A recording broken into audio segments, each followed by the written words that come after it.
Hey everyone! Welcome back to the channel. Today we're diving into one of the most controversial AITA stories from this holiday season. This one hit close to home for thousands of people dealing with financial struggles during Christmas. Before we get started, hit that subscribe button and let me know in the comments if you've ever been in a similar situation.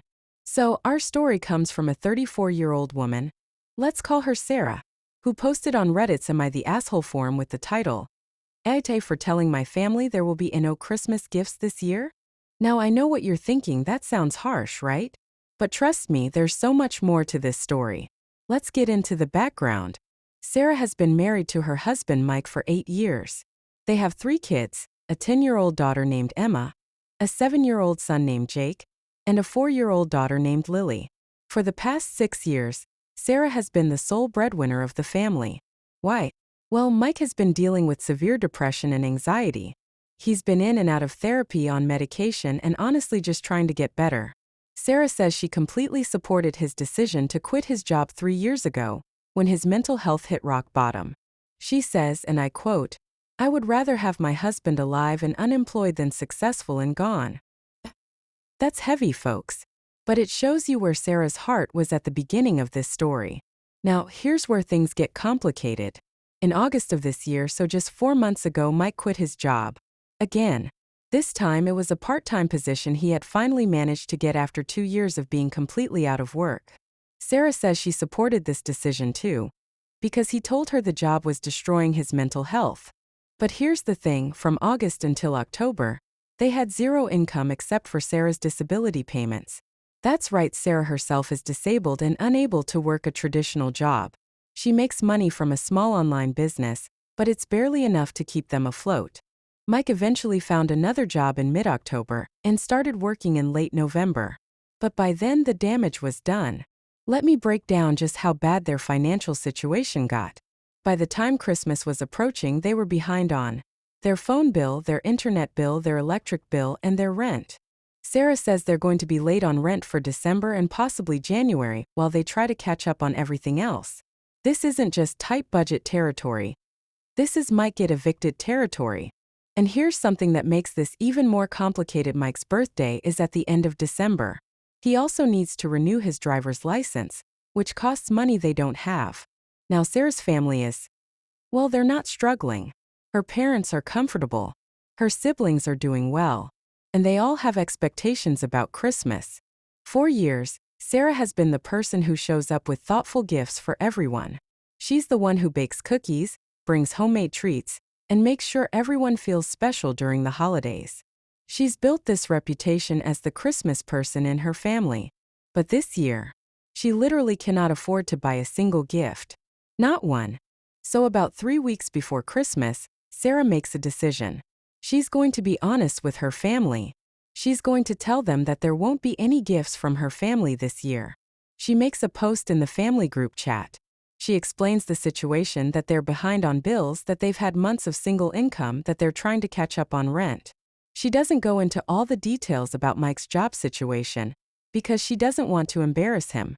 And here's what she says in the group chat, word for word. "Hey everyone. I wanted to give you all a heads up that we won't be doing Christmas gifts this year. We've had some financial setbacks and we're focusing on getting caught up on our bills.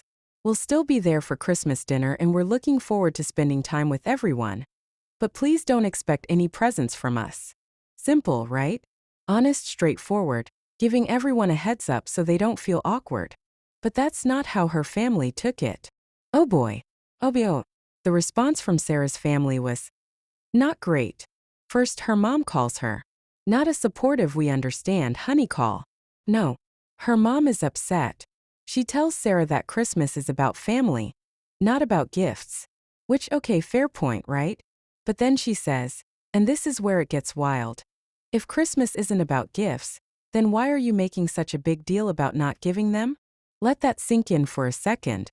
Sarah is trying to manage expectations so nobody feels awkward. And her mom is basically saying she's making it awkward by saying there won't be gifts. Then her sister jumps in.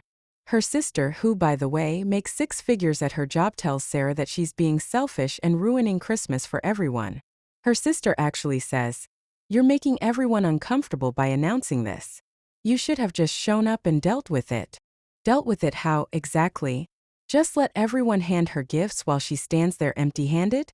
Let her kids watch all their cousins open presents while having nothing to give in return? But it gets worse. Her brother chimes in and says, "You could at least make your famous cookies or some homemade gifts. Nobody expects expensive presents." Here's the thing about that: Sarah doesn't even have money for ingredients for cookies. They're behind on their electric bill. She's not worried about buying fancy gifts. She's worried about keeping the lights on. And the homemade gifts comment? That's what really got to her. Because Sarah is disabled. She has chronic pain. The idea that she should spend hours making homemade gifts for 15+ family members while dealing with chronic pain, while stressed about losing their housing, while trying to care for 3 young kids. That's not reasonable. That's not fair. But nobody in her family seems to get that. Instead, they're making her feel guilty for being poor. Her dad sends her a private message saying, "Your mother is very hurt by this. She feels like you don't value family traditions anymore." Value family traditions? Sarah is trying to keep a roof over her family's head. And here's what really kills me about this. Not a single person in that family group chat said, "Hey, we understand, don't worry about gifts." Not one person said, "We're just happy to see you." Not one single family member offered to help. Instead, they made it about themselves. About how Sarah's poverty was inconveniencing them. About how her financial crisis was ruining their holiday. Sarah tells her husband about the family's reaction, and Mike feels terrible. He tells her, "This is all my fault. If I had just kept working, we wouldn't be in this situation." And Sarah, bless her heart, tells him that's not true. She reminds him that his mental health matters more than Christmas presents. But you can tell from her post that she's starting to doubt herself. She writes, "I'm starting to think maybe I should have just stayed quiet. Maybe I should have just let it be awkward on Christmas Day. But I was trying to do the right thing by being honest. Was that wrong?" So Sarah posts this story on Reddit asking, "Am I the asshole for telling my family there won't be gifts this year?" And Reddit had thoughts. Big thoughts. This post blew up. We're talking thousands of comments in the first 24 hours. The overwhelming verdict? And not the asshole. Not even close. Let me read you some of the top comments because they really nail why Sarah's family is so wrong here. One user wrote, "Your family is mad because you told them the truth? What did they want you to do? Go into debt to buy presents? Show up empty-handed and humiliate yourself and your children? They're acting like your poverty is a personal attack on them." Another comment that got over 10,000 upvotes said, "I'm sorry, let me get this straight. Your husband has severe mental health issues. You're disabled. You're barely keeping the lights on. You gave your family 3 weeks' notice that there wouldn't be gifts. And they're mad at you? Your family sucks." But here's where it gets even more interesting. People started sharing their own stories of family financial struggles during the holidays. One person wrote, "When I was 8, my parents couldn't afford Christmas. They told us beforehand. You know what happened? My grandparents, aunts, and uncles all rallied around us. They made sure we had gifts under the tree. They brought groceries. They helped with bills. That's what family does. Your family is showing you who they are. Believe them." Another user shared, "I grew up poor. Every year my mom would stress about Christmas gifts. You know what I remember? I remember my mom crying because she couldn't afford presents. I don't remember caring about the presents. Your kids will remember how you handled this stress. They won't remember the lack of gifts." That one got me. Because it's so true. Kids are more perceptive than we think. But then some comments went deeper into the Mike situation. Some people started questioning why Sarah was protecting Mike's feelings when his choices were directly impacting the family's financial stability. One comment said, "I have depression and anxiety too. You know what I don't do? Repeatedly quit jobs without having another one lined up when I have 3 kids to feed. Mental health is important, but so is responsibility." Another person wrote, "He quit in August and didn't start working again until November. For 3 months he just didn't work, while his disabled wife tried to keep the family afloat. And now everyone's mad at her." This started a huge debate in the comments. Some people were very sympathetic to Mike's mental health struggles. They talked about how depression can be debilitating, how sometimes you literally cannot function. But others pointed out that Mike had a pattern: he's quit multiple jobs over the years. And while mental health is crucial, at some point, you have to find a way to provide for your family. One therapist commented, "I work with depression patients. Part of recovery is learning to function despite the depression. It doesn't mean you're cured. It means you develop coping strategies." If he's been in treatment for years and still can't maintain employment, something isn't working. Either the treatment isn't right, or he's not fully engaging with it. That comment sparked even more debate. Some people thought it was insensitive. Others thought it was honest and needed to be said. But here's what most people agreed on. Sarah's family was absolutely 100% in the wrong. Whether Mike should have handled things differently or not, Sarah did nothing wrong by being honest about their financial situation. Now, as the discussion continued on Reddit, people started digging into the deeper issues at play here. And honestly, this is where the story gets really interesting from a psychological perspective. Several people pointed out that Sarah's family's reaction reveals something called financial judgment. When people who are financially stable can't understand or empathize with people who are struggling. One user wrote a really insightful comment. "Your family isn't mad about the gifts. They're mad because your poverty makes them uncomfortable. It reminds them that financial stability isn't guaranteed. It forces them to confront the fact that they could end up in your situation. So instead of helping you, they're attacking you to distance themselves from your reality." Damn, that's deep. But it makes sense, doesn't it? Another comment explored the gender dynamics. "Notice how nobody's mad at Mike for not providing for his family. But they're mad at you, the disabled woman who's been holding everything together, for not also playing the role of perfect gift giver at Christmas. They expect you to be the caretaker, the provider, and the magical Christmas fairy. All while disabled and broke." This comment got over 15,000 upvotes because it hit on something really important. Sarah was being held to an impossible standard. Then people started talking about the homemade gift suggestion. Multiple users pointed out that, "Just make homemade gifts" is such a privileged thing to say. One person wrote, "Homemade gifts require time, energy, and money. She'd need to buy materials. She'd need to have the physical ability to make things. She'd need hours to dedicate to crafting. When you're poor and disabled and stressed, you don't have any of those things. Suggesting homemade gifts isn't helpful. It's dismissive." But here's where the conversation took a turn. Some users started questioning whether Sarah should even go to this Christmas gathering. One highly upvoted comment said, "Why are you going to a family event where you'll be treated like garbage? Your family has made it clear that they value gifts over your presence. They've made you feel ashamed for being poor. Why reward that behavior by showing up?" Another user suggested, "Stay home. Have a simple Christmas with your husband and kids. Make hot chocolate, watch movies, play games. Show your children that Christmas is about family time, not about impressing relatives who don't appreciate you." This sparked a debate about family obligations versus self-respect. Some people thought Sarah should skip Christmas entirely. Others thought she should go but set firm boundaries. One comment that really stood out said, "Your kids are watching how you handle this. If you go to this Christmas and let your family treat you badly, you're teaching your kids that it's okay to accept disrespect from family. Is that the lesson you want them to learn?" Ouch, but true. Meanwhile, other users were focused on practical advice. Several people suggested, "Call 211. They can connect you with assistance programs for utilities and rent. Look into food banks so you can save money on groceries. Check if your kids' schools have holiday assistance programs. Contact your utility companies. Many have hardship programs to prevent shutoffs."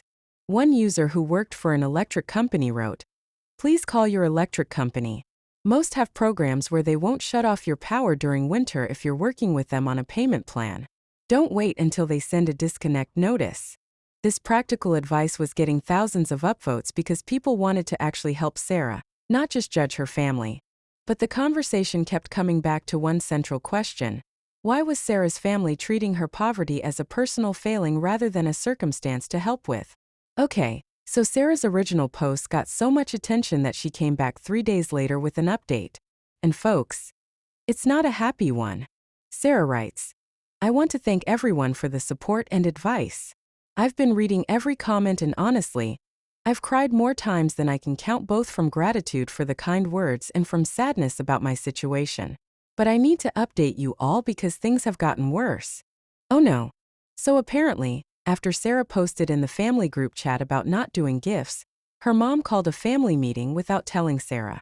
Her parents, her 2 siblings, and their spouses all got together to discuss the Sarah situation. Yes, they literally called it the Sarah situation. And Sarah only found out about this meeting because her younger cousin, who's not part of the immediate family drama, messaged her to give her a heads up. According to the cousin, the family meeting went like this. Sarah's mom was crying, saying she felt disrespected, and that Sarah was throwing her poverty in everyone's faces. Her sister suggested that maybe Sarah and Mike shouldn't come to Christmas at all because it'll just be awkward for everyone. Her brother said that if they do come, they need to at least bring something, food, drinks, something, so they're not freeloading. And here's the kicker: Sarah's dad suggested that maybe they should all pitch in to buy gifts for Sarah's kids, but give them to the kids from Sarah and Mike so that Sarah doesn't look bad. Now that might sound nice on the surface, but think about what that really means. They want to buy gifts, lie to the children about where they came from, and essentially maintain the illusion that Sarah and Mike have their life together. They're more concerned about appearances than about actually helping. When Sarah heard about this meeting, she was devastated. She told Mike about it and Mike had a breakdown. Like a complete emotional breakdown. He locked himself in their bedroom and wouldn't come out for hours. When he finally came out, he told Sarah, "I've destroyed our family. I've destroyed Christmas. I've made you look bad to your family. This is all my fault." And Sarah, who's been holding it together this entire time, finally broke down too. She writes in her update, "I held my husband while we both cried. I told him it wasn't his fault, that he's doing his best, that we'd get through this. But honestly, part of me is angry at him. Part of me is resentful. And I feel terrible for feeling that way because I know he's struggling with mental health. But I'm struggling too. I'm disabled, I'm in pain every day, I'm trying to keep our family afloat. And now I'm the bad guy because we can't afford Christmas presents." This part of her update got so much reaction on Reddit. Because finally, Sarah was being honest about her resentment toward Mike. One of the top comments on the update said, "You're allowed to be angry. Compassion for someone's mental health doesn't mean you have to set yourself on fire to keep them warm. He's struggled with depression for years, but you've been the one bearing the financial and emotional burden of his struggles. That's not sustainable." Another user wrote, "Your husband needs to hear this. Depression doesn't excuse irresponsibility. It explains it, but it doesn't excuse it.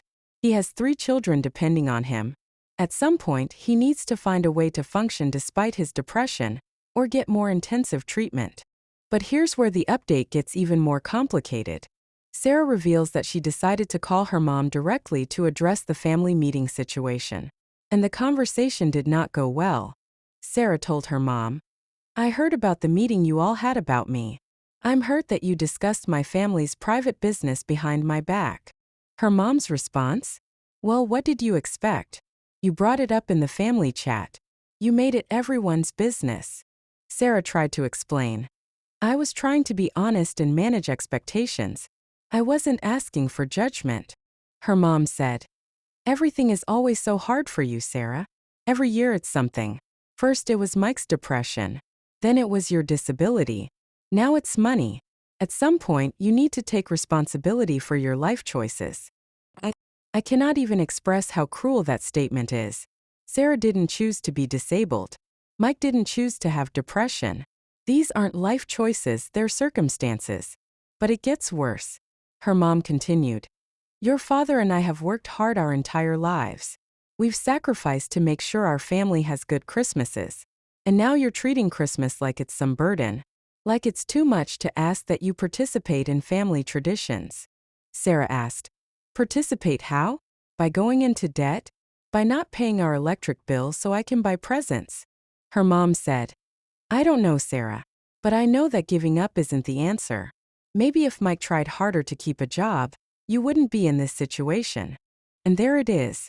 The thing everyone was thinking but nobody had said directly to Sarah. Her mom blamed Mike. Sarah defended him, saying, "Mike is doing the best he can with his mental health issues." Her mom replied, "Is he? Or is he using his mental health as an excuse? Because from where I'm sitting, it looks like he quits every time things get hard, and you enable him. Sarah hung up on her mother after that. They haven't spoken since. After Sarah's update, Reddit basically exploded into a civil war. The comments section became a battleground between different perspectives, and honestly, it was fascinating to watch. On one side, you had the support Sarah camp.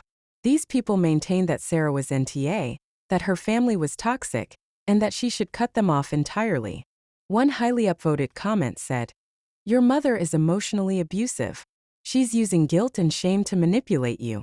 You need to go no contact with these people for your own mental health." Another user wrote, "I've read hundreds of AITA posts.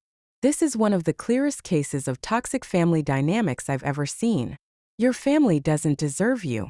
But then there was another camp, the tough love crowd. These commenters started questioning Sarah's judgment and her relationship with Mike.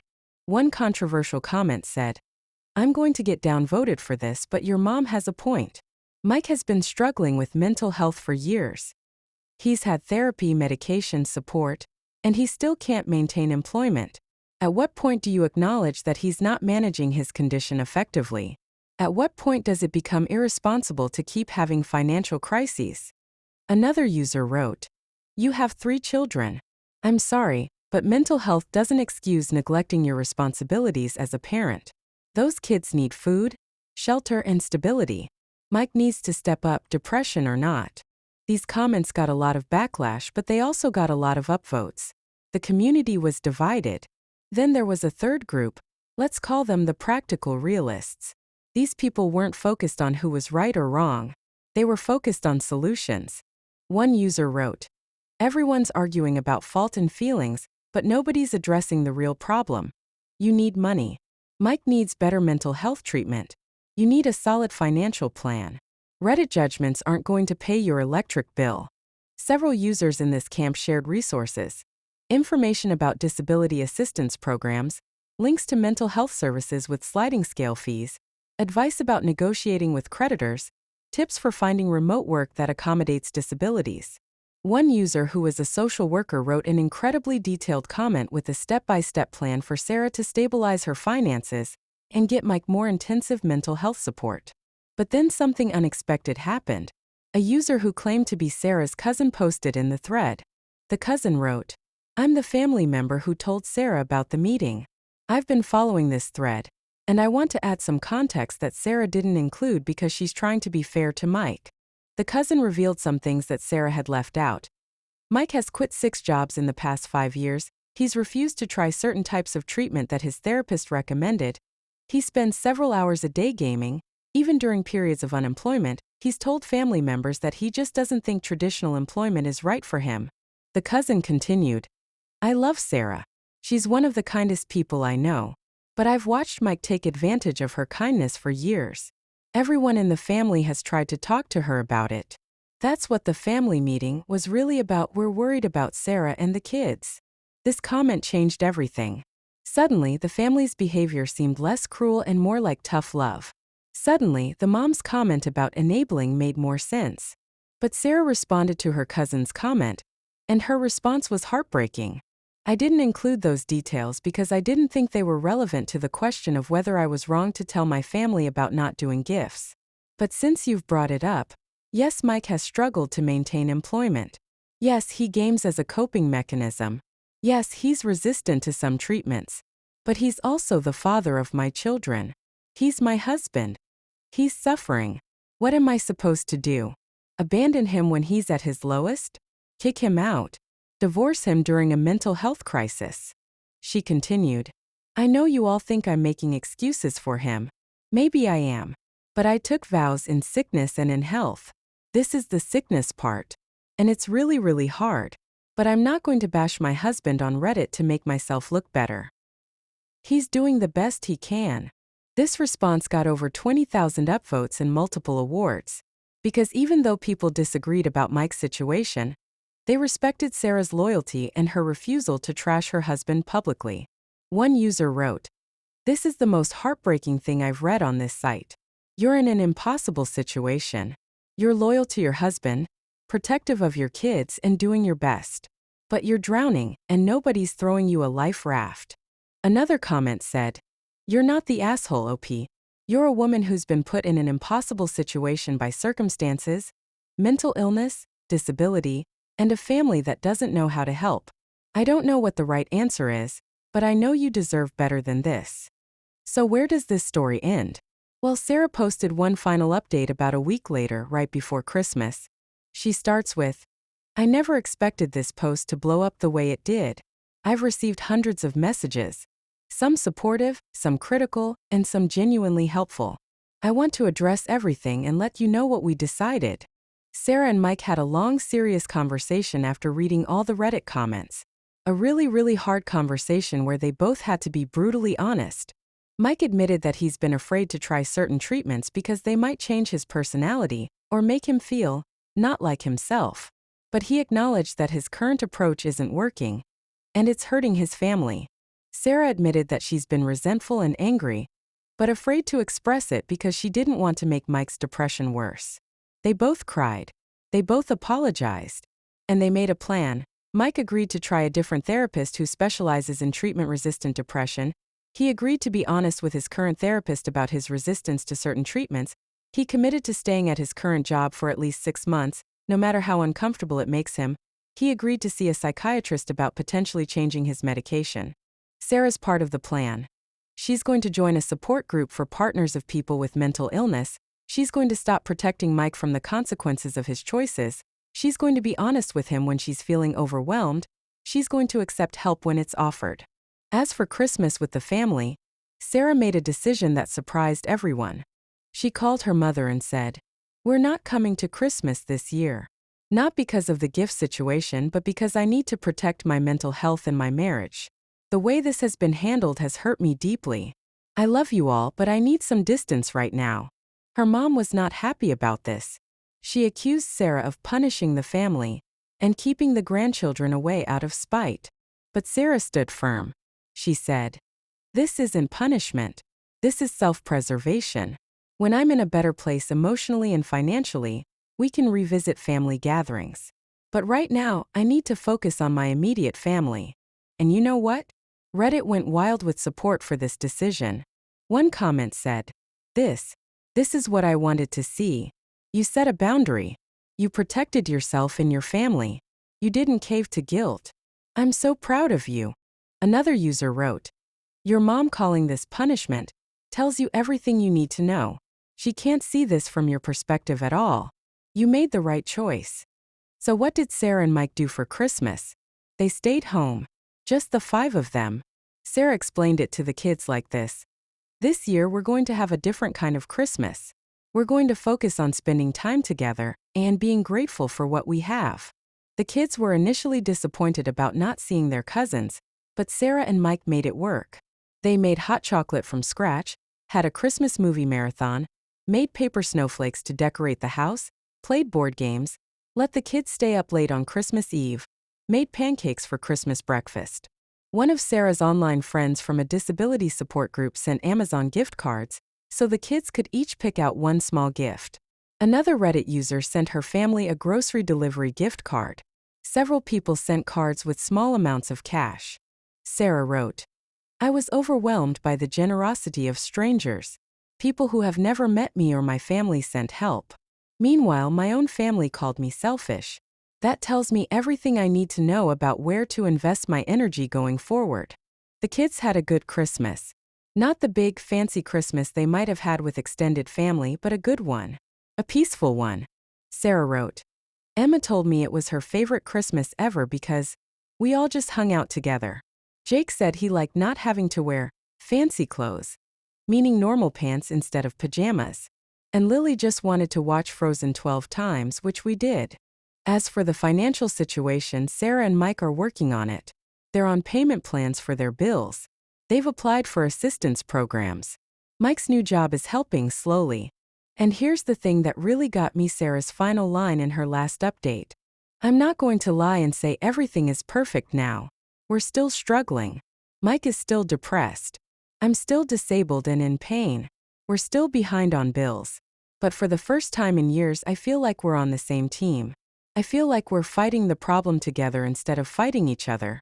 And maybe that's what I needed more than anything. To stop pretending everything was fine and start being honest about how hard this is. The final judgment from Reddit remained into not the asshole. But more than that, the community rallied around Sarah in a way that her biological family didn't. And I think there's something really powerful in that. Sometimes the family you choose, even if it's strangers on the internet, can be more supportive than the family you're born into.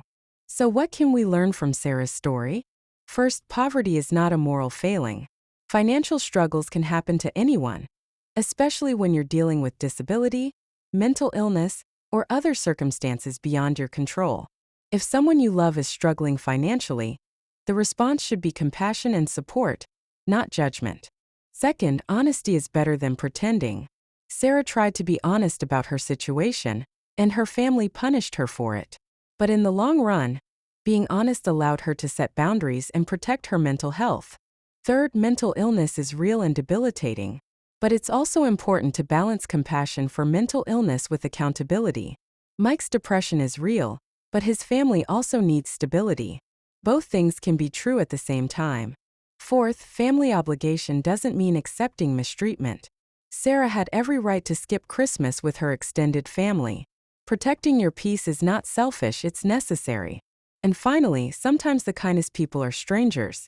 Sarah's biological family judged her, but internet strangers sent gift cards, advice, and support. Community can come from unexpected places. If you're in a situation like Sarah's this holiday season, please know, you're not alone. Your worth is not determined by how much money you have or how many gifts you can give. And if your family makes you feel bad about struggling, that says more about them than it does about you. Alright, that's it for this story. Let me know in the comments. Do you think Sarah made the right choice? Was her family out of line? Should Mike be doing more? I want to hear your thoughts. If you enjoyed this deep dive, please like, subscribe, and hit that notification bell. And if you're struggling this holiday season, I've put some resources in the description for financial assistance and mental health support. Thanks for watching, and I'll see you in the next video.